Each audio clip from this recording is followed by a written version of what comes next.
नमस्कार, अभिवादन में दुर्गेंद्र चौहान। हिंदुत्व का मुद्दा इस वक्त देश में फिर से एक बार बहुत गर्मा गया है। जुबां जुबां पर है कि बटेंगे तो कटेंगे, और जब जब बटे हैं निर्ममता से कटे हैं। उत्तर प्रदेश के मुख्यमंत्री योगी आदित्यनाथ ने पिछले दिनों आगरा में, उत्तर प्रदेश के आगरा में ही ये जो बयान दिया, वो पूरे देश नहीं दुनिया के कई देशों में टैगलाइन बन गई जहां हिंदू रहते हैं। कनाडा में हिंदू मंदिर पर हमला हुआ तो वहां का पुजारी माइक लेकर चिल्ला रहा था, बटेंगे तो कटेंगे। तो ये मामला कुछ ज़्यादा ही गर्म है। और जब भारतीय जनता पार्टी को महाराष्ट्र में लगा कि मामला अब इससे भी नहीं बन रहा है, तो वहाँ के पूर्व मुख्यमंत्री और मौजूदा उप मुख्यमंत्री देवेंद्र फडणवीस ने कह दिया कि राहुल गांधी तो अर्बन नक्सलियों से घिरे हैं, एक नई बहस को जन्म दे दिया। लेकिन हम आज अर्बन नक्सली की तरफ तो नहीं जाते हैं, आज हम हिंदुत्व और सनातन पर ही रहते हैं। और आज मंथन में हिंदुत्व और सनातन से जुड़े दो मामलों पर आज हम चर्चा करने वाले हैं, बात करने वाले हैं। और दोनों मामले हिंदुत्व से जुड़े हुए हैं। पहला मामला 2018 का है, जब उत्तर प्रदेश के कासगंज में तिरंगा यात्रा के दौरान एक युवक चंदन गुप्ता की बेरहमी से हत्या कर दी गई। चंदन गुप्ता का परिवार आज भी न्याय के लिए दर दर की ठोकरें खा रहा है, भटक रहा है। चंदन गुप्ता के परिवार के लोग अब सिर्फ इतना चाहते हैं कि उनके मासूम बच्चे की एक तस्वीर चौराहे पर लग जाए, और उस तस्वीर की भी परमिशन, माफ कीजिएगा, प्रतिमा। उसके भाई ने मुझे पिछले दिनों बताया था कि प्रतिमा का अनावरण नहीं हो पा रहा है, ये तय नहीं हो पा रहा कि कौन प्रतिमा लगाएगा। वहां के जो विश्व हिंदू परिषद के लोग हैं, संघ के लोग हैं, वो कह रहे हैं भाई आपको तो लखनऊ जाना पड़ेगा। वो चंदन गुप्ता के भाई ने यह भी बताया था कि वो कई बार गए, लेकिन उनकी मुख्यमंत्री से मुलाकात नहीं कराई गई, नहीं हुई, जो भी हुआ हो। आज चंदन गुप्ता के पिता सुशील कुमार गुप्ता आखिरकार लखनऊ पहुंच गए, और लखनऊ में उन्होंने धरना दे दिया और कहा कि उनके मासूम बच्चे के लिए न्याय चाहिए। 6 साल का वक्त बहुत होता है। उनका ये भी दर्द है कि पैरवी नहीं हो रही है, कोई मदद करने नहीं आया। उनका बच्चा हिंदुत्व के नाम पर मर मिटा, लेकिन उनके परिवार का ना कोई पुरसा हाल है, और ना हिंदुत्व के जो रणबांकुरे हैं, हिंदुत्व के जो पहरुए हैं, वो घर झांकने तक नहीं आते। ये हालत है। और इसी तरीके से अभी हाल ही में बहराइच में जो सांप्रदायिक हिंसा हुई, उसमें भी एक मासूम बच्चा, जिसकी तस्वीर आपके स्क्रीन पर है, उसका नाम है राम गोपाल मिश्रा। अब इस दुनिया में नहीं है बच्चा। वो हिंदुत्व के लिए वो भी मर मिटा। कहीं झंडा लगाने उतारने गया था, बेरहमी से दंगाइयों ने उसका कत्ल कर दिया। उस बच्चे के लिए या उसके परिवार के लिए क्या किया? कहां है ये हिंदुत्व के पहरुए? और एक बात साफ तौर पे मैं बता दूं, ये जो लोग हैं ना, जो गो रक्षा, हिंदुत्व रक्षा, ये जो विभिन्न प्रकार के दल बना के काम करते हैं, अगर इनकी जड़ में आप जाएंगे तो देखेंगे कि मोटी कमाई का जरिया इन्होंने बना रखा है। आपके और हमारे जो बच्चे हैं, जिनको इस वक्त पढ़ना चाहिए, पढ़ना चाहिए, कोई हुनर सीखना चाहिए, वो माथे में पट्टी बांधकर नारे लगा रहे हैं। क्या किसी राजनेता का बेटा किसी जुलूस में माथे पर पट्टी बांधकर आपको दिखता है क्या? फिर भी आपकी आंखें नहीं खुलती। कोई विदेश में पढ़ रहा है, कोई लॉयर है, नेता का बेटा नेता हो जाता है।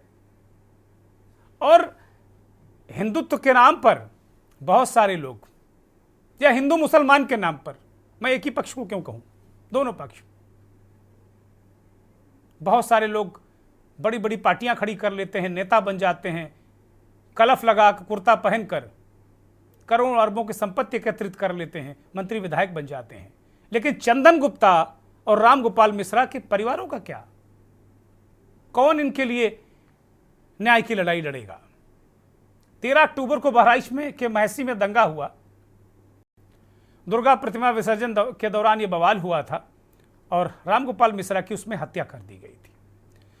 रामगोपाल का परिवार की क्या स्थिति है ये भी हम जानने की कोशिश करेंगे, लेकिन चंदन गुप्ता का परिवार बहुत व्यथित है। और आज ये कार्यक्रम आपको पूरे देश में, शायद ही कोई मीडिया का जो प्लेटफॉर्म है वो शायद इस विषय पर चंदन गुप्ता के परिवार या रामगोपाल के परिवार की बात कर रहा होगा। आज हम कर रहे हैं इस मुद्दे पर बात। चंदन गुप्ता के परिवार की दशा क्या है ये हम आपको दिखाएंगे। और एक बात कहते हैं ना कि भाई वो शहीद हो गया, हिंदुत्व के नाम पर मर मिटा, तो शहीदों के लिए कहा जाता था ना कि शहीदों की मज़ारों पर लगेंगे हर बरस मेले, मिटने वालों का क्या बाकी यही निशा होगा? तो आज हम इस कार्यक्रम में ये सवाल उठा रहे हैं कि क्या हिंदुत्व के नाम पर मिटने वालों का यही बाकी निशा होगा?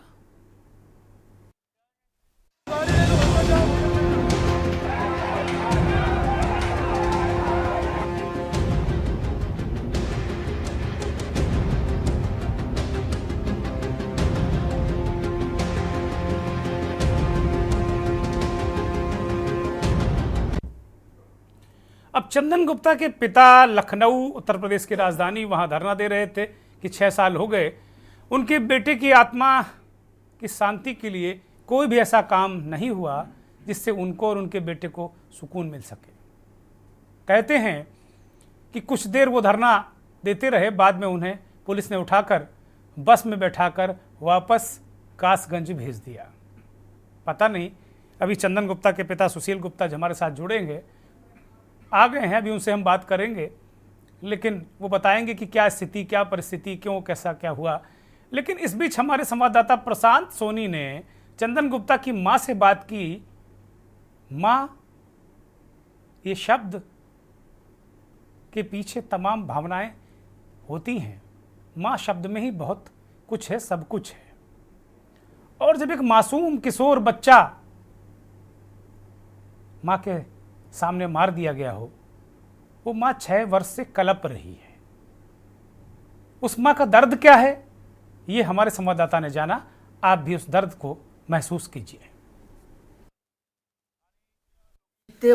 पूर्व 2018 में 26 जनवरी को तिरंगा यात्रा के दौरान कासगंज के चंदन गुप्ता की हत्या हुई थी, जिसमें कई लोगों के खिलाफ मुकदमा दर्ज हुआ था। इस समय जो मामला है वो NIA कोर्ट में चल रहा है। बीते अक्टूबर माह में 25 अक्टूबर को चंदन गुप्ता के केस की सुनवाई के दौरान जजमेंट होना था, लेकिन हाईकोर्ट द्वारा रोक लगाने के बाद उसको 5 नवंबर कर दी गई थी। बीते दिवस 5 नवंबर को भी उसमें केवल सुनवाई हुई है और आज भी सुनवाई इस समय कोर्ट में चल रही है। इसी बीच 5 नवंबर को बीते दिवस चंदन गुप्ता के पिता लखनऊ के हजरतगंज गांधी मूर्ति पर धरना प्रदर्शन किया था। आज मैं उनके माता के पास मौजूद हूँ, चंदन के घर पर। पूछते हैं उनसे किस तरह की न्याय की मांग है। कि आपके पति ने इस समय कल धरना दिया था चंदन गुप्ता को न्याय को लेकर, क्या परेशानी आ रही, क्या बात है? परेशानी क्या है, वहाँ पर NIA कोर्ट में हमारा केस चल रहा था। उसमें 25 तारीख को जजमेंट होना था, चंदन के लिए न्याय मिल रहा था, लेकिन हाई कोर्ट ने रोक लगा दी। और मेरी उम्मीद यही है सरकार से कि जल्दी से जल्दी चंदन को न्याय दें और हाई कोर्ट जो रोक लगाई है उसे हटाएं। हाई कोर्ट ने रोक तो लगा, हट तो गई है, आज भी सुनवाई हो रही है। अब आप क्या चाहती हैं कि चंदन के किस तरह से उनको न्याय मिले और उन लोगों को जो आरोपी हैं उनको क्या डिसीजन होना चाहिए? उनके लिए, आरोपियों के लिए जल्द से जल्द सजा मिलनी चाहिए और चंदन चौर बन जाना चाहिए। और हमारे साथ सरकार है पूरी तरह से, हमारे सरकारी वकील पूरी कार्रवाई कर रहे हैं, हिम्मत से लगे हुए हैं। लेकिन हाई कोर्ट ने रोक लगा दी है। मैं यहाँ पर हूँ। चंदन के जो चंदन चौक बनाने की आपकी जो मांग है, उसको लेकर आपने स्थानीय नेताओं से या किसी से बात की थी? अभी तक तो नहीं हो पाया 2018 से, ऐसा हाँ, क्यों? सारे नेता लोग हैं जो वो कहते हैं बनेगा बनेगा, हम बनवाएंगे, कभी हम बनवाएंगे। रजनीकांत माहेश्वरी जी भी कई बार बनवाने की स्टार्टिंग की, फिर बंद करवा दिया, फिर बनना। कई बार ऐसे हुआ है कि बनने लगा फिर रोक लगा दी, बनने लगा फिर रोक लगा दी, ये हुआ है। और सब लोग कह रहे हैं कि हम बनवाएंगे बनवाएंगे, बस ये सांत्वना दे देते हैं। चंदन की मूर्ति भी रख दी गई है, फिर भी उसका अनावरण नहीं हुआ है, इसके बारे में क्या कहेंगे? जब चंदन चौक पूरी तरह से तैयार कर दे ये सरकार हमारा, फिर अनावरण जरूर करेगी सरकार, मुझे उम्मीद है बस। ये थी चंदन की मां, जिन्होंने बताया कि हाई कोर्ट द्वारा जो रोक लगा दी गई थी, अब सुनवाई चल रही है। उन्हें उम्मीद है कि जल्द से जल्द न्याय मिलेगा और आरोपियों के खिलाफ कड़ी से कड़ी कार्रवाई होगी। कासगंज से के न्यूज इंडिया के लिए प्रशांत सोनी। तकरीबन 1.5 साल पहले भी हमने चंदन गुप्ता के परिवार की दशा दिशा को लेकर एक कार्यक्रम मंथन ही किया था, और तब की स्थिति भी आज जैसी ही है। चंदन चौक की मांग तब भी थी, मूर्ति वैसे ही ढकी लगी हुई थी, आज भी ढकी हुई है। वही वादा था कि हाँ जल्दी अनावरण होगा, अभी तक नहीं हुआ। बहन को या परिवार के एक सदस्य को नौकरी की बात की गई थी, वो भी आज तक नहीं दी गई। बहन को ही प्राइवेट नौकरी करती है। इसके अलावा परिवार की अन्य मांगों को भी पूरा नहीं किया गया। हालांकि जो चंदन की मां हैं वो कह रही कि नहीं सरकार करेगी, बेहतर सहयोग करेगी, ऐसी उनको उम्मीद है। तो कुल मिलाकर ये मसला आई ओपनिंग है, उन लोगों की आंखें खोलने वाला है जो एक अति उत्साह, उन्माद या कुछ लोगों के कहने पर कहीं भी चले जाते हैं, धरना प्रदर्शन, नारा, जुलूस, कहीं भी चले जाते हैं।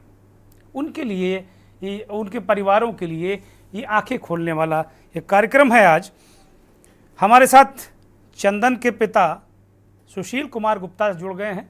बहुत स्वागत, बहुत धन्यवाद आपका हमें वक्त देने के लिए। भारतीय जनता पार्टी के नेता अविरल मलिक प्रवक्ता हैं हमारे साथ, वो भी जुड़ गए हैं, बहुत स्वागत। समाजवादी पार्टी के प्रवक्ता पूजा मिश्रा भी जुड़ गई हमारे साथ में, आपका भी बहुत स्वागत। विश्व हिंदू परिषद के बहुत ही वरिष्ठ नेता अवध बिहारी मिश्रा जी हमारे साथ जुड़े हैं, आपका भी बहुत स्वागत अवध जी, बहुत धन्यवाद। हयात उमर साहब उत्तर प्रदेश के और देश के वरिष्ठ पत्रकार हैं, विश्लेषक हैं, वो भी हमारे साथ जुड़े हैं, आपका ये बहुत स्वागत, बहुत धन्यवाद, बहुत आभार। चूँकि ये मसला है कि भाई ठीक है, हम मान लेते हैं कि भाई अधिकार है लोगों को, उनको पूरी आज़ादी है कि वो जिस मत पंथ विचारधारा के हैं वो उनको होना चाहिए। चंदन गुप्ता ने के प्राण जिस हिंदुत्व के लिए चले गए, न्यौछावर हो गए, 6 साल से उनका परिवार एक मूर्ति, पिछले दिनों जब उनके भाई से मेरी बात हुई थी इसी मंथन कार्यक्रम में, तो वो कह रहे थे केवल मूर्ति ही लग जाए तो हम लोगों के कम से कम माँ के कलेजे को ठंडक हो जाएगी थोड़ी सी। कमोवेश वही स्थिति है, 1.5-2 साल पहले की बात है जो मैं कर रहा हूँ। चंदन के पिता जुड़े हुए हैं हमारे साथ में, सुशील गुप्ता जी। चर्चा की शुरुआत उन्हीं से करते हैं। सुशील गुप्ता जी, इन 6 वर्षों में आपके परिवार के साथ कौन कौन खड़ा रहा? सरकार, सत्ता, पार्टी, संगठन, संघ, विश्व हिंदू परिषद, और अब आपको क्या कठिनाई है, क्या दिक्कत है? आप क्यों लखनऊ गए थे? खबर ये भी थी कि आपने वहाँ धरना प्रदर्शन भी किया। सुशील गुप्ता जी।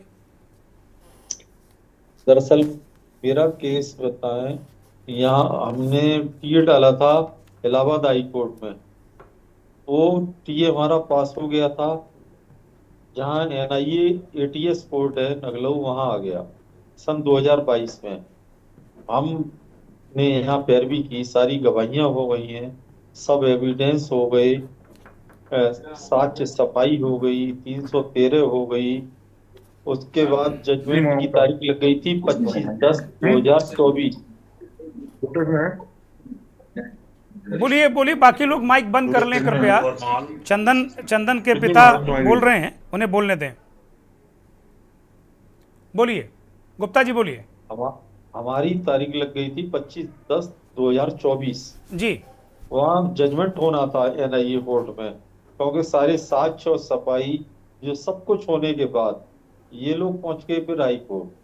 हाई कोर्ट में वही इन पर धनबल बाहुबल सब कुछ है, वहां पहुंच गए, कोई बात नहीं, वहां पहुंच गए। वहां इन्होंने रिट डाली, थोड़ी गलत सूचनाएं भी दी, अदालत को भ्रमित भी कर रहे हैं हाई कोर्ट को, हम वहां भी फेस कर रहे हैं। अब दरअसल हम ये 6.5 वर्षों से भाग रहे हैं। हम इस निर्णय पर आए कि हमारा, चलो हमारा बच्चा चला गया, अब उसको न्याय मिलेगा, अब उसको न्याय मिलेगा, तो उसको भागते भागते हम पिता और पुत्र दोनों ही भागते हैं, हमारे साथ आज कोई भी नहीं है। हाँ, सरकार जरूर मदद करती है, पुलिस प्रशासन भी मदद करता है हमारे साथ, भेज देता है सुरक्षा के लिए, सुरक्षा हमारे साथ है। लेकिन फिर भी अब भाई ये लोग तो अ, बाहुबल में धनबल में सब में आ गए हैं, बड़े से बड़ा वकील करते हैं, उसके बाद वहां पर भी टोंटबाजी जी करते हैं कि भाई अब तो कितना भी पैसा खर्च हो जाए जजमेंट नहीं होने देंगे, जजमेंट नहीं होने देंगे। तो थोड़ा हमें तकलीफ होती है कि मेरे बेटे की क्या गलती थी। मेरे बेटे ने 26 जनवरी 2018 में अ, अपने हाथों में तिरंगा लेकर के, गालों में तिरंगे का पेस्ट करा करके, भारत माता की जय वंदे मातरम बोलता हुआ अगर वो जा रहा है और उसको रोक करके योजनाबद्ध तरीके से तहसील रोड पर उसकी हत्या कर दी गई, वो मुझे कहीं ना कहीं विचलित करता है। और हम थोड़े संख्या में कम है भाई, अब हमारे साथ आज कोई भी नहीं है, एक तरह से हम देखते हैं हम पिता पुत्र ही आते हैं, दोनों पैरवी कर रहे हैं आज 6.5 साल से। हमको सिर्फ यही है कि हमको न्याय मिले। अभी हमारा अभी अभी जो आप मुकदमा है जी जी वो बोलिए। एटीएस एनआईए कोर्ट में है, और वहाँ सारे गवाहियां पूरी हो चुकी हैं, ऑर्नामेंट हो चुके हैं, साक्ष्य सफाई हो चुकी है, 3 से 13 पूरी हो चुकी है। जजमेंट की तारीख 25/10/2024 लग गई थी, उसको भी बताएं हाई कोर्ट में ये लोग पहुंच गए, गलत आख्या वगैरह लेकर के, गलत ऑर्नामेंट पेश करके उसको 5 तारीख तक रोक लगवा दी। कल 6 तारीख 5 को भी सुनवाई थी, आज भी सुनवाई हुई, आज फिर तारीख 11 बढ़वा दी है। वही हम, हमारे अलग सरकारी वकील वगैरह हमारा साथ दे रहे हैं, सब कुछ कर रहे हैं, लेकिन वो लोग संख्या में 20-25 वकील खड़े हो जाते हैं, वही अब पर तो इतना नहीं है पैसा। वो वो लोगों को पर तो वही पैसा भी है, धन बल है, बाहुबल है, और लेकिन यहीं आकर के थोड़ा मन भी व्यथित होता है कि हम 6.5 साल से भाग रहे हैं।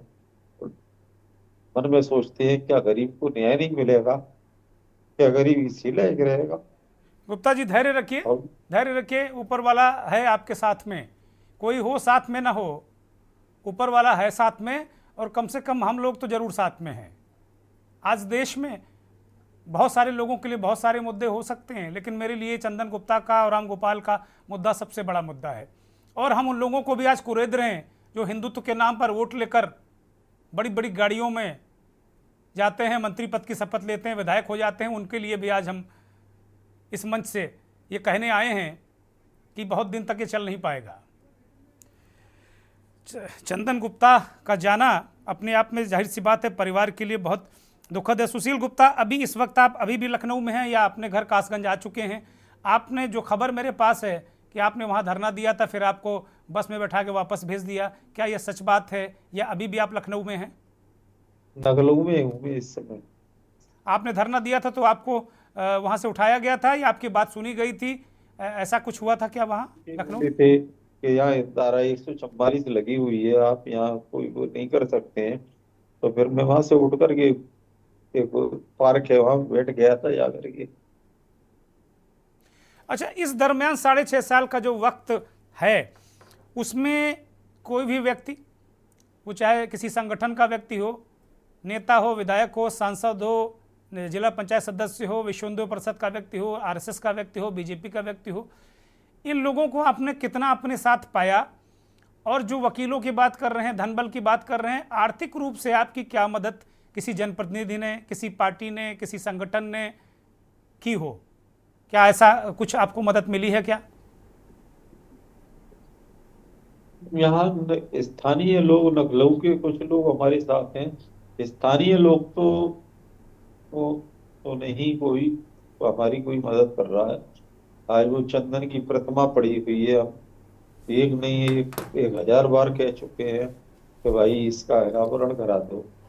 लेकिन कहते हैं यहाँ कराएंगे कराएंगे, लेकिन आज तक उसका कोई अनावरण भी नहीं करा पाया। धैर्य रखिए गुप्ता जी। पिछले 1.5-2 साल पहले भी आपके बेटे हमारे साथ इसी कार्यक्रम में आए थे। चंदन का मुद्दा तब भी हमने उठाया था, तब भी उन्होंने बताया था कि प्रतिमा अभी भी ढकी हुई है और वो कह रहे हैं हाँ अनावरण जरूर कराएंगे। अब मुझे लगता है कि अब इस चर्चा को थोड़ा सा और आगे विस्तार देते हैं। अवध बिहारी जी के पास जाते हैं। संजीदा व्यक्ति हैं और बहुत पुराने नेता हैं विश्व हिंदू परिषद के, तमाम आंदोलनों को भी देखा है। अवध बिहारी जी ये एक नज़ीर है अपने आप में। चंदन गुप्ता का मसला बहुत चर्चित मसला था, ये आपको भी याद होगा, हम तो बीच बीच में से याद दिलाते रहते हैं। इसी तरीके से आप पक्का यकीन नोट कर लीजिए आज की तारीख, इस शो को नोट कर लीजिए, दुर्गेंद्र चौहान को नोट कर लीजिए आप, और अपने आप को भी नोट कर लीजिए। आप 1 साल बाद देखेंगे तो राम गोपाल के परिवार की भी यही दशा होगी जो बहराइच में मारा गया है, यही दशा होगी। क्या दिक्कत है? लोग अगर अपने मत, पंथ या विचारधारा या राष्ट्रीय विचारधारा से लोग मान लीजिए चंदन गुप्ता तिरंगा यात्रा में था, उसकी हत्या हो गई, बहुत बड़े बड़े वादे कि ये कर देंगे वो कर देंगे, उस वक्त तो अखबार भरे पड़े थे, चैनलों में बयानों की भरमार थी। कहाँ है वो लोग? केवल सत्ता का सुख भोगेंगे केवल। अवध बिहारी जी।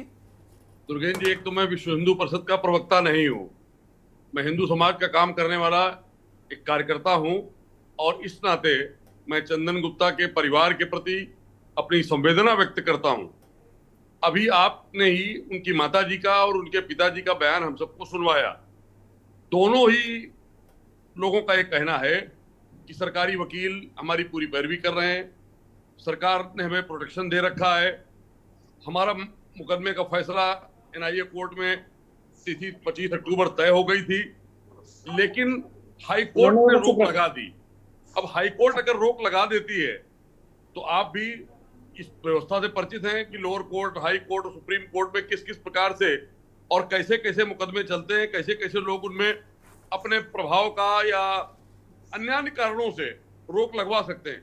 मैं इतना ही कह सकता हूं कि इस मामले में शीघ्र निर्णय आना चाहिए और निर्णय के साथ जो आरोपी हैं उनके विरुद्ध कठोर कार्रवाई होनी चाहिए। अवध जी, 26 जनवरी 2018 को जब घटना हुई, उसके बाद परिवार के साथ सहयोग में, सहानुभूति में, सद्भावना में जिन जिन लोगों ने, चाहे वो संगठन से जुड़े हों, समाज से जुड़े हों, ये सरकार से जुड़े हों, जो आश्वासन, जो वादे किए थे, उन्हें पूरा करना ही चाहिए। एक बात बार बार आपने अपने मंतव्य में कहने का प्रयास किया कि लोगों को ये करने से ज्यादा पढ़ाई पर ध्यान देना चाहिए, परिवार पर ध्यान देना चाहिए। मैं उससे घोर असहमति व्यक्त करता हूं। जिनको परिवार और पढ़ाई पर ध्यान देना है वो दें, लेकिन अगर समाज के लिए लड़ने मरने वाले लोग बाहर नहीं निकलेंगे तो समाज नहीं बचेगा, और पढ़ाई लिखाई करने के बाद भी नहीं बचेगा। आज बांग्लादेश में जो हो रहा है वो समाज के संगठनात्मक कमजोरी का ही परिणाम है। आज मुंबई के अंदर एक मल्टी स्टोरी में दीपावली के दिन सजावट करने, लाइटिंग करने से मना कर दिया गया, वो भी एक प्रवृत्ति का परिचायक है।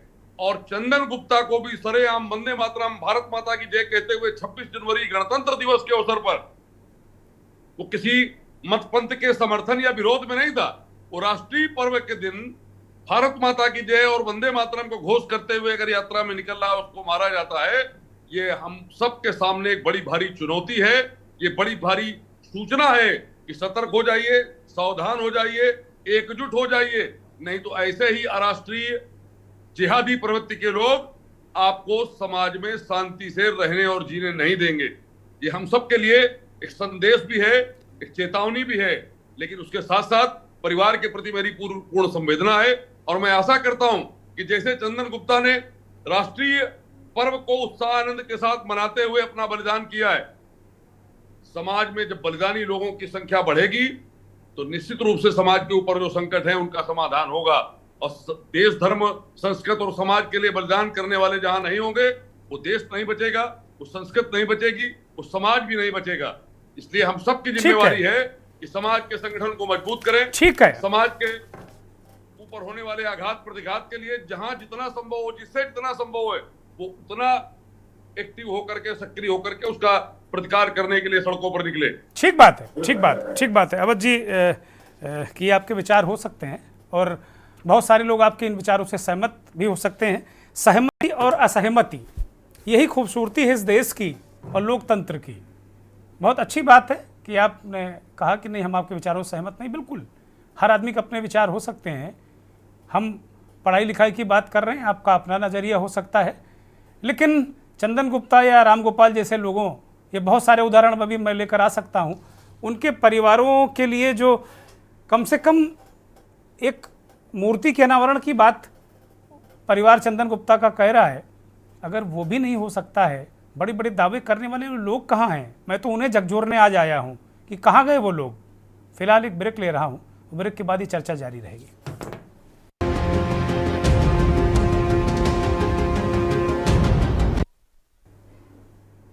ब्रेक से पहले हिंदूवादी नेता अवध बिहारी मिश्र हमारे साथ लगातार जुड़े हुए हैं। वो कह रहे थे कि नहीं, पढ़ाई लिखाई कुछ भी हो, लेकिन आपको समाज को बचाना होगा।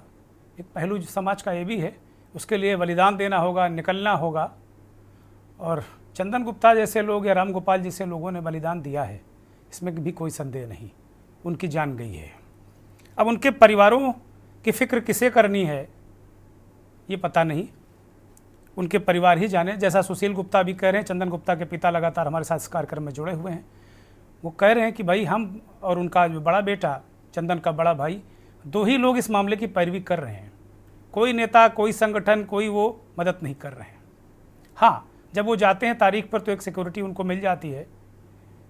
इस 6-6.5 साल की लड़ाई में वो पैसा कहाँ से लाए, कारोबार क्या हो रहा है, कैसे चल रहा है, ये मुझे नहीं लगता कि उनकी कोई मदद हुई है। और हमारा जो टेक है वो यही है, और इसीलिए मैंने जो उनके परिवार या उनकी माँ ने जो कुछ कहा वो सामने रख दिया है। उनके पिताजी इस चंदन के हमारे साथ में हैं, वो अपनी बात कह रहे हैं। मैं सीधे एक बार फिर सुशील गुप्ता की तरफ रुख करूंगा। सुशील गुप्ता जी, अवध बिहारी जी हिंदू समाज के लिए काम करते हैं, विश्व हिंदू परिषद में बहुत दिनों तक सक्रिय रहे हैं। अब वो जैसा कह रहे हैं कि वो एक हिंदू समाज का छोटा मोटा काम करते हैं, छोटा मोटा नहीं, वो बड़ा काम करते हैं और लगातार वो लगे हुए हैं। जैसा अवध बिहारी जी कह रहे हैं कि भाई आपको तो कोई तकलीफ ही नहीं है, दिक्कत ही नहीं है कोई। वो कह रहे हैं कि सरकार आपकी मदद कर रही है, सब कुछ हो रहा है, तो दिक्कत क्या है फिर आप अवध बिहारी जी मैं आऊँगा, आपने कहा ना कि मैं आऊँगा आपके पास, तो कुल मिलाकर आपको कोई दिक्कत ही नहीं है, तो फिर आप क्यों हजरतगंज में धरने पर बैठ जाते हैं? भाई कोर्ट में तो ना अवध बिहारी जी का बस है, ना हमारा है, ना आपका है, लेकिन वो क्या चीज़ें आप मिस कर रहे हैं जिसकी वजह से आपका मुकदमा कमज़ोर हो रहा है? क्या अनावरण में कोई दिक्कत क्यों नहीं है? अनावरण, आपके बेटे की जो प्रतिमा उसका अनावरण क्यों नहीं हो पा रहा है? ये बहुत सारे सवाल हैं। या आप संतुष्ट हैं, हम बेवजह अपना समय लगा रहे हैं इसमें? सारी बातें आप कह सकते हैं।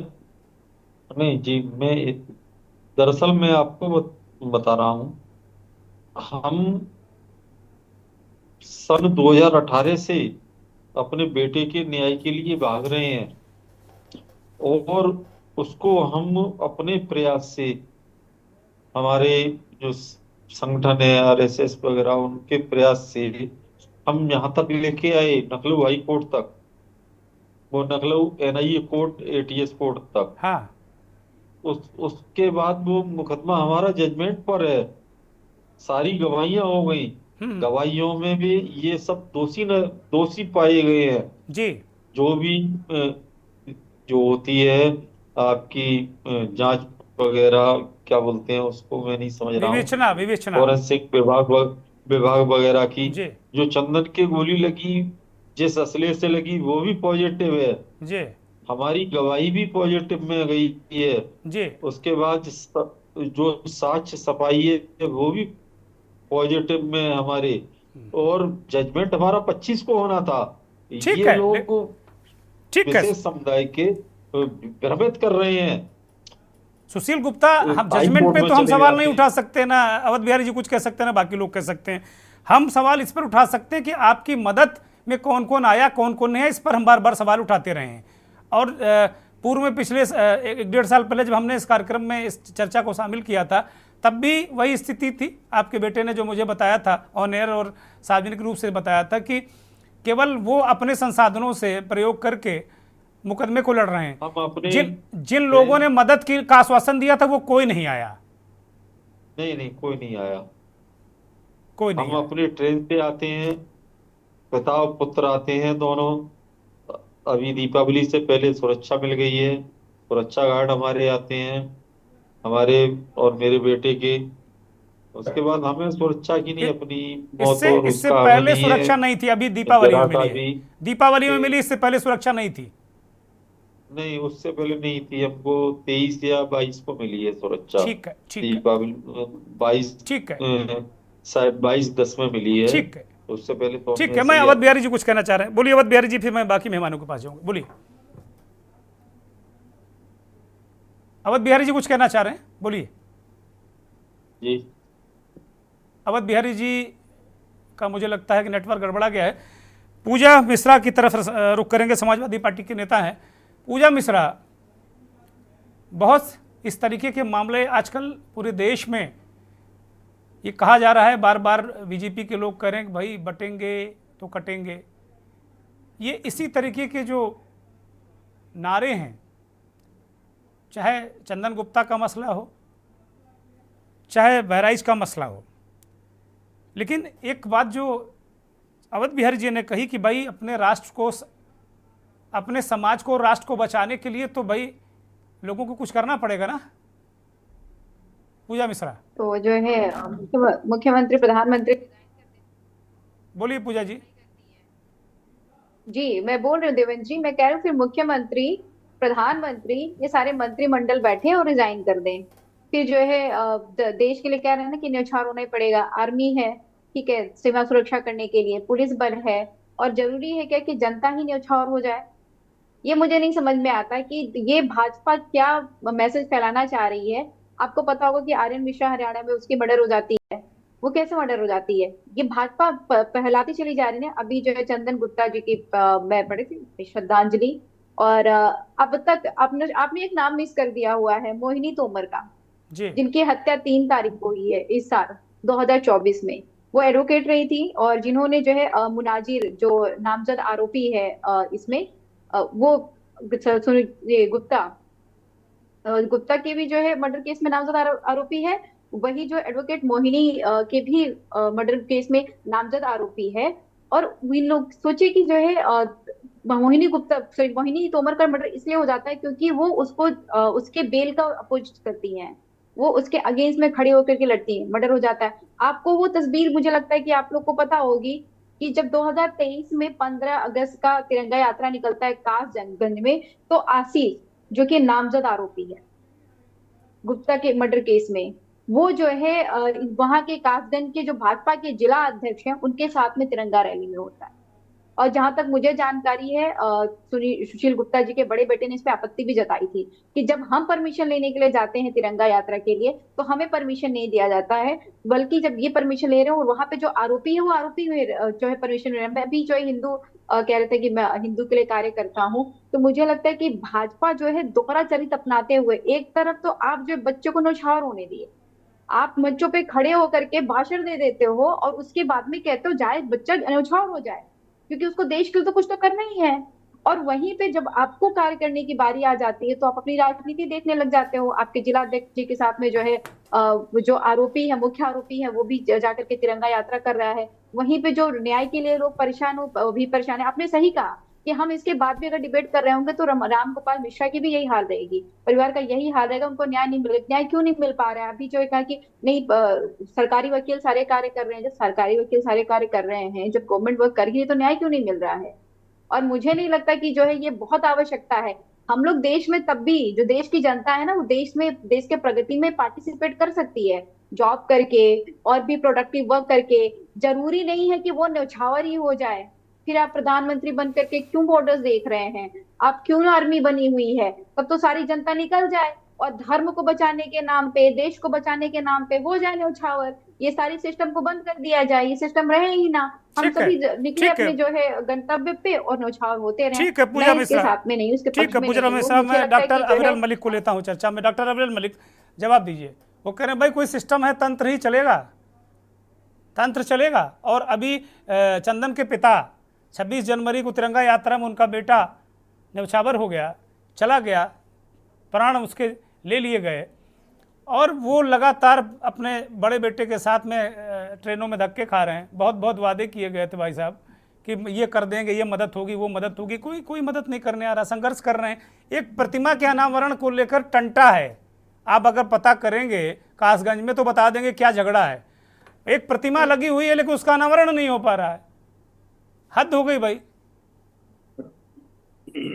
जी नहीं, देखिए प्रतिमा का विषय मुझे मालूम नहीं था। अगर इस प्रकार का विषय है तो निश्चित रूप से अनावरण होगा, इस बात का विश्वास आपके टेलीविजन चैनल के माध्यम से मैं दिलाता हूं। और सुशील कुमार गुप्ता जी की जहां तक बात है, सुशील कुमार गुप्ता जी के साथ मैं पूर्ण रूप से हूं, हमारी पूरी पार्टी सुशील जी के साथ है, हमारी पूरी सरकार माननीय मुख्यमंत्री योगी आदित्यनाथ जी महाराज पूर्ण रूप से सुशील कुमार गुप्ता जी के साथ हैं और सदैव साथ रहेंगे। जहां तक बात है पूजा मिश्रा जी की, जिस प्रकार से इन्होंने भारतीय जनता पार्टी के ऊपर आरोप लगाए और कहा कि माननीय प्रधानमंत्री मोदी जी को रिजाइन कर देना चाहिए क्योंकि सरकार में रहने की कोई आवश्यकता नहीं है अगर सबको जाकर न्यौछावर होना है, तो मैं इतना सा जानना चाहता हूं, कॉन्स्टिट्यूशन ऑफ इंडिया सबको फ्रीडम देता है और ये हमारा दायित्व बनता है, कर्तव्य बनता है कि हम तिरंगा यात्रा निकालें, भारत माता की जय का उद्घोष करें, जय हिंद के नारे लगाएं। अगर हम राष्ट्र की बात कर रहे हैं, राष्ट्र रक्षा की बात कर रहे हैं, अपने राष्ट्र के ऊपर गौरव कर रहे हैं, तो ऐसी सरकार का दायित्व बनता है लो एंड ऑर्डर बोलने मेंटेन दीजिए करे। पूजा, बोलने दीजिए पूजा, सरकार बोलने का दायित्व बनता है दीजिए पूजा law and मिश्रा, order बोलने maintain दीजिए करे। पूजा मिश्रा, पूजा मिश्रा बोलने दीजिए। वो उन्होंने आपको टोका नहीं, अविरल को अपनी बात रखने दीजिए, बोलिए। ये सरकार के बता रहे हैं दायित्व, तुरंत दायित्व को ऐड मैं आपको मौका दूंगा, बोलने दीजिए उन्हें। तिरंगा यात्रा निकालने दुर्गेश नो जी, नो आपके नो नो कार्यक्रम नो में- नो पूजा मिश्रा नो, मैंने आपको पूरा मौका दिया, अविरल को बोलने दीजिए, बोलिए अविरल। जी नहीं, देखिए जहां तक बात है जय हिंद जय भारत की और जहां तक वंदे मातरम की बात है, राष्ट्रगान की बात है, जहां तक बात है तिरंगा ये यात्रा यहाँ की, की बात ही नहीं है ना। आप डिबेट चलने दीजिए प्लीज मैडम, अभी उनको बोलने दीजिए ना, मैं आपको मौका दे रहा हूँ, आप अपनी बारी में बोलिएगा, बोलिए अविरल। देखिए यही समस्या है इनकी, ये बात करते हैं सेकुलरिज्म की बात करते हैं, freedom of ठीक है, speech ठीक की है, और आप दूसरे मुद्दे के पर बीच आइए, में बोलते आप हैं। मुद्दे पर आइए, सेकुलरिज्म में भाषण सुन लेंगे बाद में, अभी बोलिए, अभी जी। बोलिए जी। देखिए जहां तक बात है, आपने भी कहा था बटेंगे तो कटेंगे, एक रहेंगे तो नेक रहेंगे, तो निश्चित रूप से इसीलिए हमने मैं नहीं कहा कहता था, हूं ये योगी जी ने कहा है, हमने कुछ नहीं कहा है, ये योगी जी नहीं, कहते नहीं, हैं। आपने दोहराया था माननीय मुख्यमंत्री जी के बयान को हाँ बताने का हाँ, मैं कार्य तो किया था, पत्रकार हूं, क्या? मैं दिन में 10-20 बार दोहराता हूं इसको जी। जी नहीं, देखिए जहां तक बात है इसीलिए ये सत्य पर आधारित है। जब सब राष्ट्रवादी एकजुट हो जाएंगे तो ऐसे देश विरोधी लोग, ऐसे जिहादी मानसिकता के लोग, ऐसे आपराधिक मानसिकता के लोग और देश को तोड़ने का प्रयास करने वाले लोग सामने नहीं आएंगे, समाप्त हो जाएंगे। ये कौन लोग हैं, ये कौन सी मानसिकता है, मैं केवल ये जानना चाहता हूं। ये जो जय हिंद का नारा लगाते हैं, भारत माता की जय का नारा लगाते हैं, तिरंगा यात्रा करते हैं, तिरंगा लेकर चलते हैं, उनके ऊपर हमला करते हैं, उनकी हत्या करने का कार्य करते हैं, ये कौन लोग हैं, मैं केवल ये जानना चाहता हूं। अरे ये और पता मैं आप ये लगाओ जानना ना, चाहता हूं- आपकी सरकारें पूरे देश में, हमसे क्यों पूछ रहे हो आप? पूरे देश में आपकी सरकारें, पता लगाओ, जेल में डालो या फिर छोड़ दो चंदन गुप्ता के जैसे परिवार को दर दर भटकने के लिए छोड़ दो। सुशील गुप्ता भटक रहे हैं, पोस्टर लिए बैठे हुए हैं टीवी चैनल में, ऐसे छोड़ दो। एक तस्वीर ये है, से प्रश्न नहीं कर रहा हूं, आपके माध्यम से, आप लोकतंत्र का चौथा स्तंभ है, मजबूत स्तंभ है, आपके माध्यम से आपके करोड़ों दर्शकों के सामने मैं एक प्रश्न छोड़ना चाह रहा हूं कि ये कौन लोग हैं, इस प्रकार की मानसिकता कहां से पनप रही है, कि ये कौन सी कट्टरता है, ये कौन सा देश विरोध है और ये देश विरोधी लोग कहां से आ रहे हैं? अविरल कहां से इन्हें जन्म भाई, मिल रहा है? मैं भी यही कह रहा हूं कि आप पता लगाओ। आपकी बात, देश में सुर्रा छोड़ के काम नहीं चलेगा, आपने सुर्रा छोड़ दिया, देश में ये काम नहीं चलेगा। अब आपको बताना होगा, केंद्र में भी आपकी पुरानी सरकार हो गई, राज्यों में आपकी सरकारें हैं, तो ये अब सवाल पूछने से काम नहीं चलेगा। बीजेपी का प्रवक्ता टीवी चैनल पर आए, सवाल पूछ के सुर्रा छोड़े और सुशील गुप्ता भी प्रसन्न हो जाएं और अवध बिहारी भी प्रसन्न हो जाए, दुर्गेंद्र चौहान भी कहें वाह भाई वाह क्या बात है, ताली। ऐसा काम नहीं चलने वाला। अब आपको ठोस बातें करनी होंगी। अब ये बताओ कि इनके सुशील गुप्ता के परिवार को न्याय कैसे मिलेगा? ये दर दर फूटी कौड़ी को परेशान है, पाई पाई को मोहताज हैं, मैं जानता हूं इनको। और ये थोड़ा सा लिहाज ये कर रहे हैं, थोड़ा बहुत लिहाज कर रहे हैं। अगर इनके बेटे से बात करो, बता देगा हकीकत क्या है। ये लिहाज थोड़ा पुराने संघ के कार्यकर्ता हैं, ये मुझे पता है अच्छी तरीके से, ये लिहाज कर रहे हैं थोड़ा बहुत कि कम से कम थोड़ी ढकी छुपी रहे संगठन की, कम से कम ये इतना ये कर रहे हैं। तो इनके लिए क्या करोगे भाई? इनको कैसे न्याय मिलेगा? इनकी आर्थिक मदद क्यों नहीं कर रहा कोई? इनके बेटे की प्रतिमा का अनावरण क्यों नहीं हो रहा विरल? आप सरकार में हैं। नहीं देखिए, जहां तक संघ की बात है तो संघ देश को मजबूत करने का कार्य करता है। मैं भी संघ भाई के संघ सबसे की सदस्यों के परिभाषा नाते- हमने नहीं पूछी भैया, इनका क्या होगा सुशील गुप्ता का? मैं इनके उसी परिवार मुद्दे को पर आ न्याय कैसे मिलेगा? संघ को मैं हम भी उसी बहुत मुद्दे अच्छी तरह जानते हैं, अवध बिहारी जी भी उसी के लिए काम करते हैं। बिल्कुल, मैं उसी मुद्दे पर आ रहा हूं। देखिए, जहां तक बात है सुशील कुमार गुप्ता जी की, तो इन्होंने कहा कि सरकार इनके साथ है, प्रोटेक्शन भी मिला हुआ है, और अगर प्रोटेक्शन की और अधिक नीड है तो प्रोटेक्शन भी मिलेगा। प्रोटेक्शन नहीं, पैसे की सिक्योरिटी भी जरूरत है। मिलेगी। मुकदमा कैसे लड़ेंगे? मदद कौन इनकी करेगा ये बताओ। प्रोटेक्शन तो अभी बता रहे दिवाली से पहले 2 गार्ड मिल गए इनको, उससे पहले 6.5 साल इनके पास कोई प्रोटेक्शन नहीं था। जो जिनको आप जिहादी और आतंकवादी कहते हो, उनसे इनकी रक्षा की किसी को फिक्र नहीं हुई। अभी दिवाली से पहले 2 गार्ड इनको मिले हैं, इन्होंने कुछ लिख पढ़ के दिया होगा, पक्का यही हुआ होगा।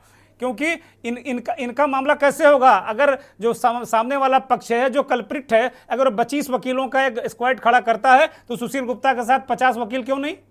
कहां चले गए सारे राष्ट्रवादी लोग? क्या सारे कोई वकील नहीं है राष्ट्रवादी? यही बात है जो आपने आज प्रश्न उठाया है, यही चिंता का विषय है। यही हम कह रहे हैं, क्यों सब राष्ट्रवादी लोग एकजुट नहीं हो रहे हैं? यही माननीय मुख्यमंत्री योगी आदित्यनाथ जी समाज से निवेदन कर रहे हैं। यही समाज की सबसे बड़ी चिंता है। नंबर 2, जिस प्रकार से बात है चंदन जी के पिताजी की, यहां मौजूद हैं सुशील जी, तो भारतीय जनता पार्टी, हमारी सरकार, माननीय योगी जी पूर्ण रूप से इनके साथ है, पूरा पुलिस प्रशासन इनके साथ है। और जहां तक बात है सरकारी वकील की, इन्होंने कहा कि सरकारी वकील सहयोग कर रहे हैं, तो निश्चित रूप से हर प्रकार से सरकार पूर्ण रूप से सहायता मुहैया ठीक है, मैं कराएगी। इनसे पूछ लेता हूं कि क्या इनकी मुख्यमंत्री से आज तक 6.5 साल में मुलाकात हो पाई है? बताइए सुशील गुप्ता, मुख्यमंत्री से आप मिले हैं, अपनी बात उनके सामने रखी है? कि नहीं, उसी वक्त मुलाकात हुई थी सन 2018 में। जब घटना हुई थी वो आए होंगे तब? हाँ, तभी मुलाकात हुई थी। उसके बाद से आपने कोई प्रयास किया? आपको जरूरत महसूस हुई ये सब कुछ बढ़िया चल रहा है? नहीं, मैंने प्रयास भी किया, लेकिन महाराज जी की थोड़ी व्यस्तता थी तो नहीं मुलाकात हो पाई। लेकिन मुझे कोई उसका खेद नहीं है, क्योंकि इतना बड़ा प्रदेश है, वो ठीक और बात भी है, कार्यों में व्यस्त ठीक बात रहते है, ये हैं। भी बात है। उनकी व्यस्तताएं तो बहुत ही हैं, बहुत ही व्यस्त हैं, और प्रदेश के अलावा तमाम राज्यों में भी वो जाते आते रहते हैं, तमाम हाँ। कैंपेन उसमें। तो ठीक मुझे बात है, उनसे कोई गिला शिकवा नहीं है महाराज जी से। ठीक जब बात है। मुलाकात हो जाती एक बार तो थोड़ा बैठ करके हम लोग बात कर लेते। ठीक है, तो आगे आगे आप ये ख्वाहिश रखते हैं कि महाराज जी से मिलें आप और अपनी जो वस्तुस्थिति बताएं उनको कि क्या आपको मदद की जरूरत है? नहीं, महाराज जी से तो हो जानी चाहिए मुलाकात, और हमारा तो सिर्फ एक ही वो है, मेरे बेटे को जल्द से जल्द न्याय मिलना चाहिए। और मेरे बेटे की वो मूर्ति इतना जीर्ण अवस्था में है, कपड़े भी फटे हुए हैं, उस पे कोई दीपक भी नहीं जलाने देता है पुलिस वाला। होली दिवाली पे उसकी माया बहन जाती है तो उसको रोक देते हैं। बहुत तकलीफ होती है। धैर्य रखिए, धैर्य रखिए। आप आपके आंसू हमें रुला देंगे गुप्ता जी, बिल्कुल नहीं। आप मजबूती के साथ रहिए, हम आपके साथ हैं, बिल्कुल। के न्यूज आपके साथ है, हम आपके साथ हैं। आप दुखी मत होइए, मैं समझ सकता हूं। आपका फूल सा बच्चा, छोटा सा बच्चा चला गया। अवध बिहारी जी कुछ कहना चाह रहे थे, आप बोलिए, फिर मैं हयात उमर के पास जाऊंगा। अवध बिहारी जी अनम्यूट करिए, अवध बिहारी जी अनम्यूट करिए।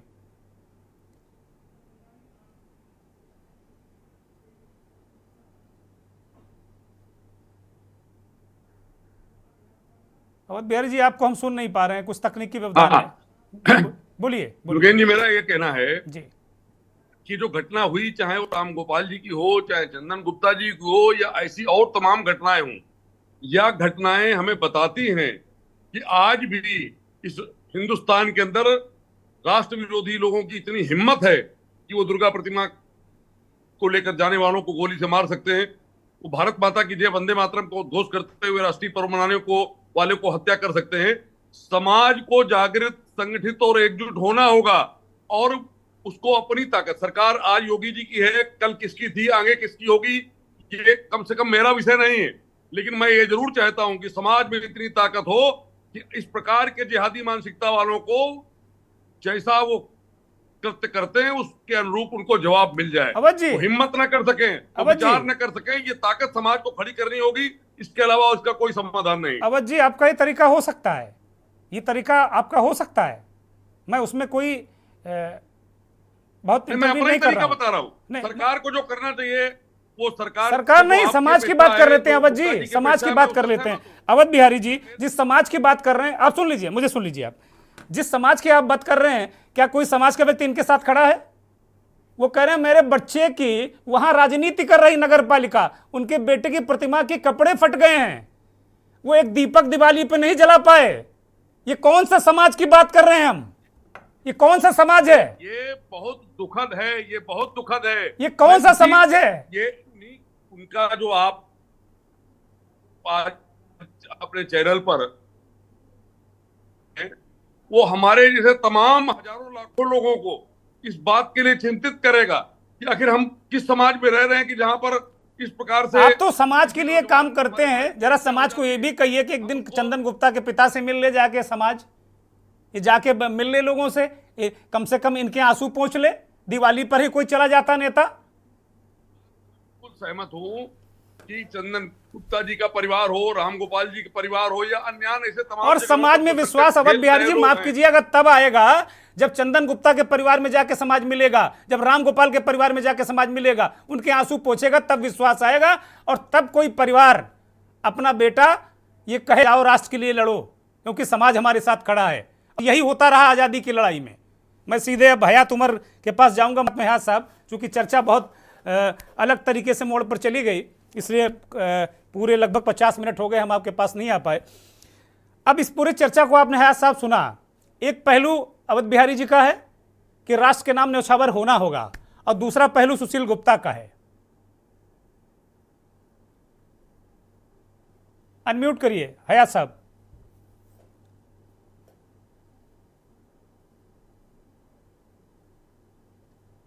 जी, आपको आवाज आ रही है? हाँ बोलिए साहब, बोलिए। हाँ, हमारी संवेदनाएं सुशील गुप्ता जी के साथ हैं, और हमारी नहीं, मुझे लगता है पूरे देश की संवेदनाएं सुशील गुप्ता जी के साथ होनी चाहिए। उनका जवान बेटा मार दिया गया। जो बात आपने ओपनिंग कमेंट में कही कि आग लगाने वालों ने तो आग लगा दी, छप्पर किसी का जला, रोशनी किसी के यहां हुई। आपकी राजनीति चमक गई, एक की जान चली गई, 6 लोग और जेल में चले गए, और फायदा और नुकसान का आप हिसाब लगाते रहिए। ये पहली बार ऐसा नहीं हुआ है। आप किसी भी उसमें देख लीजिए, राम मंदिर आंदोलन में जब गोली चली तो 7 लोग मारे गए। आज वो लोग कौन है, उनके क्या नाम है, क्या बता पाएंगे? ये आपके जो अवध बिहारी जी बैठे हुए हैं, उनके नाम नहीं याद होंगे 700 लोगों के, बता दें। अब बाकी सब बातें तो छोड़ दीजिए। क्या राम जन्मभूमि मंदिर के लिए बलिदान देने वालों का मंदिर की पुनर्प्रतिष्ठा के साथ जो उनका बलिदान है वो पूर्ण हुआ। उनको नाम की जानने की अपेक्षा नहीं है। देखिए, हम बलिदान करते हैं अपने स्व इच्छा से, ठीक है, धर्म की रक्षा के लिए, स्वराष्ट्र की रक्षा के लिए, और इन जिहादियों को ठीक लगाने के लिए। ठीक है, ठीक है। अब याद रखेगा, उनके समाधि पर माला चढ़ेंगे, फूल चढ़ेंगे। ठीक है। अब आप समझ गए होंगे कि आज तक चंदन गुप्ता जी की प्रतिमा का अनावरण क्यों नहीं हुआ। आपका जो मकसद था वो पूरा हो गया। अब उसके बाद वो परिवार, वो बलिदानी, जिनको आप बलिदानी कह रहे हैं, वो परिवार, वो मारे गए लोग, उनके ऊपर क्या बीत रही है कोई पूछने वाला नहीं है। 50 लाख रुपए मुआवजे का ऐलान किया गया, सिर्फ 20 लाख रुपए मुआवजा दिया गया।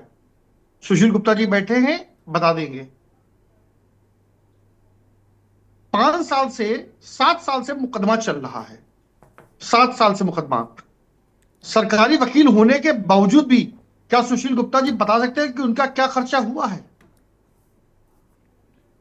केवल लखनऊ आने जाने में, कोर्ट कचहरी के चक्कर में, कागज पूरी करने में क्या खर्च नहीं होता है? ठीक, एक बात। दूसरी चीज ये, सुशील गुप्ता जी आज धरने पर बैठे थे। किसके खिलाफ धरने पर बैठे थे? न्यायपालिका के खिलाफ धरने पर बैठे थे, सरकारी मशीनरी के खिलाफ बैठे थे धरने पर, उन लोगों के खिलाफ धरने पर बैठे थे जिन्होंने उनको मजरार में छोड़ दिया। उनका दर्द कौन समझेगा? बताएंगे सुशील गुप्ता जी, आखिर वो बेचारे कह नहीं पा रहे हैं।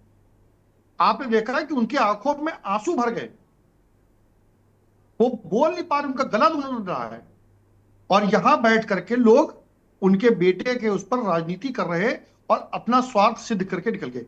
कोई बता दीजिए, बलिदान देने के लिए आम कार्यकर्ता, आम जनता आ रही है, कोई एक नेता, कोई एक नेता, प्रदेश स्तरीय नेता बता दीजिए जिसके बच्चे ने अपनी जान गंवाई हो। कोई एक प्रदेश स्तरीय नेता बता दीजिए, उनके बच्चे विदेशों में पढ़ रहे हैं, जो आपने कहा ओपनिंग कमेंट में, उनके बच्चे, वो कह रहे हैं शिक्षा की जरूरत नहीं है, समाज के बलिदान की जरूरत है। तो उनके बच्चे समाज के लिए बलिदान देने क्यों नहीं आ रहे? क्यों वो किसी क्रिकेट संगठन के सर्वोच्च शीर्ष पद पर हैं? क्यों वो उनको एमएलए एमपी का टिकट मिल जाता है? एमएलए एमपी का टिकट तो चंदन गुप्ता जी के पिताजी के लोगों को मिलना चाहिए, सुशील गुप्ता जी से लोगों को मिलना चाहिए। एमएलए एमपी का टिकट तो इनके भाई को मिलना चाहिए था। एक परिवार में एक सदस्य को नौकरी का वादा किया गया, 5 महीने की संविदा की नौकरी दी गई। आप पूछिए क्या 5 महीने, क्या आज वो नौकरी पर हैं सरकारी? कौन जवाब देगा इसका?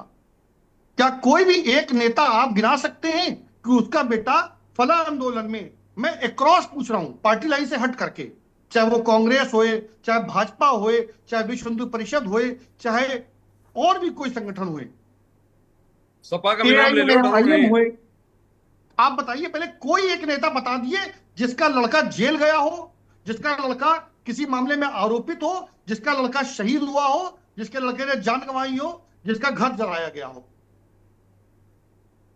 आप एक आदमी, एक उदाहरण दे दीजिए, केवल एक उदाहरण। आजादी की लड़ाई में जब आंदोलन की बात हो रही थी तो देश के बड़े से बड़ा नेता जेल गया, बड़े से बड़े नेताओं ने यातना सही, बड़े से बड़े नेता ने अपना सर्वस्व बलिदान कर दिया, तब यह आजादी मिली।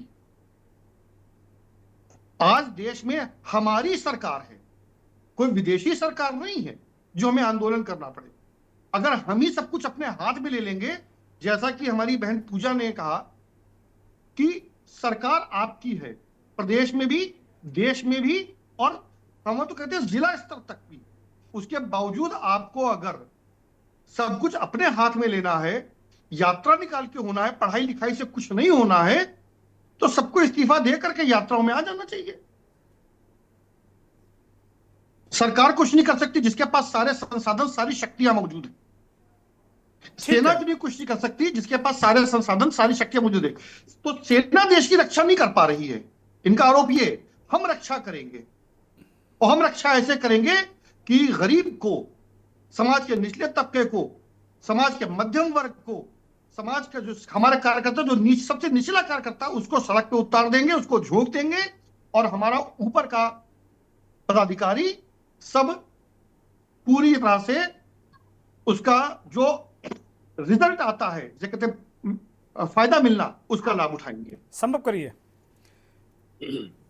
जी। सुशील गुप्ता जी, बताइए पहले। सुशील गुप्ता जी, एक अंतिम टिप्पणी। थैंक यू हया साहब, थैंक यू। सुशील गुप्ता जी, अब आप क्या चाहते हैं, किस तरीके की मदद चाहते हैं? सरकार से कोई मदद चाहते हैं, समाज से कोई मदद चाहते हैं, किसी संगठन से कोई मदद चाहते हैं? एक अंतिम टिप्पणी 10 सेकंड के लिए। मैं सिर्फ ये चाहता हूँ, मेरे बेटे को जल्द से जल्द न्याय मिले, उसकी आत्मा को शांति मिले। जो मेरा मुकदमा रोका हुआ है एनआईए कोर्ट में, वो जजमेंट जल्दी से जल्दी आए, और मुझे आज 6.5 वर्षों से जैसे भी मैंने काटा है, मैं अपने आप में वैसे ही चलो संतुष्ट हूँ। बस मेरी एक लास्ट है विनती कि मुझको जल्दी से जल्दी न्याय मिलना चाहिए और चंदन चौक जल्दी से बनना चाहिए। आप कल ही सुबह दिखवा लें वो किस स्थिति में है, किस उसमें वो पड़ा हुआ है। उसका चौक, उसका फोटो खींच करके कम से कम कोई अभी भिजवा दे, कोई विशेष सुनने वाला नहीं। गुप्ता जी धैर्य रखिए, और हम गुप्ता जी धैर्य रखिए, हम लोग सब आपके साथ में हैं, सारे लोग साथ में हैं। विचार और मत अलग अलग हो सकते हैं, लेकिन मानवता के नाम पर हम सब साथ खड़े हैं। चंदन को न्याय मिलना चाहिए, इस मंच से हम एक बार फिर कह रहे हैं, जो भी लोग न्याय दिलाने के लिए जिम्मेदार हों न्याय दें। और कम से कम ये जो चंदन चौक जिसकी बात कह के उनके पिता उनका परिवार भावुक हो जा रहा है, मुझे लगता है इसमें कौन सी बहुत बड़ा काम है।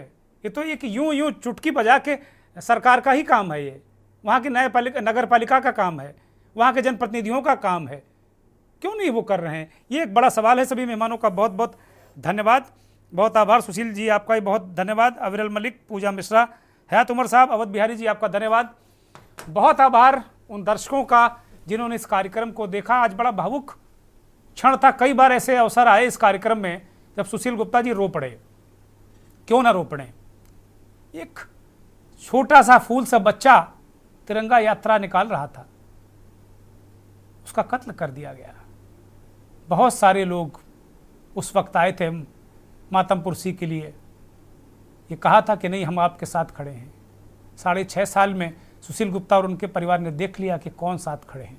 वो बार बार दोहरा रहे थे कि वो और उनका पुत्र, सिर्फ यही 2 लोग हैं जो चंदन के लिए न्याय की लड़ाई लड़ रहे हैं। तो आप सोचिएगा, विचार करिएगा और फिर फैसला आपके हाथ में है। नमस्कार।